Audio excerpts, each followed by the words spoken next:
और यहाँ जो आदमी है सब गरीब है, जमीन महंगा है, ले नहीं पा रहा है, उसको रहने का व्यवस्था नहीं है, कहाँ रहेगा। ध्यान देना चाहिए इस पर। तो आप लोगों को क्या परेशानी हो रही है बताइए। नदियाँ लेकर परेशानी बहुत है ना, कटोर लेकर। कोसी पुला से मात्र 500 मीटर दक्षिण की ओर एक बेंगा गांव है। दूसरी बात कि नदी का कटाव सीधे गांव की ओर आ रहा है और इसको अभी फिलहाल किसी प्रकार की त्वरित कार्रवाई नहीं की जा रही है। और यदि इस प्रकार की व्यवस्था नहीं की जाती है तो आने वाले 15 से 20 दिन में ये सड़क भी नदी में कटकर जा सकती है। क्या कहना चाहेंगे।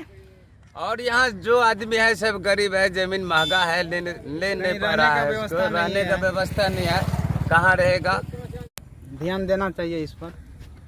हाँ, क्या नाम है आपका। रामकिशन शाह। आपका भी घर यहीं पे है। हाँ, यहीं पर है घर। तो आप लोगों को क्या परेशानी हो रही है बताइए। नदियाँ लेकर परेशानी बहुत है ना, कटोर लेकर।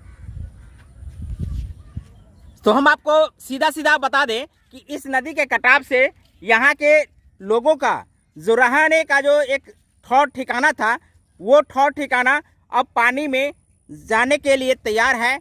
लगभग बहुत ही घरों के नज़दीक आ चुकी है।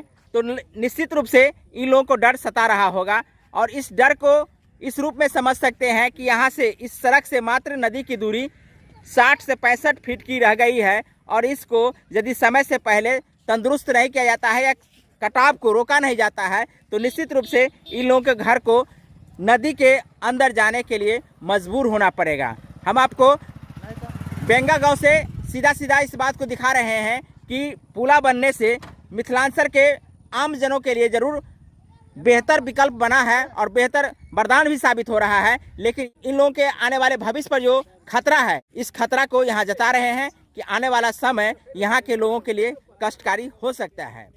बहुत बहुत धन्यवाद।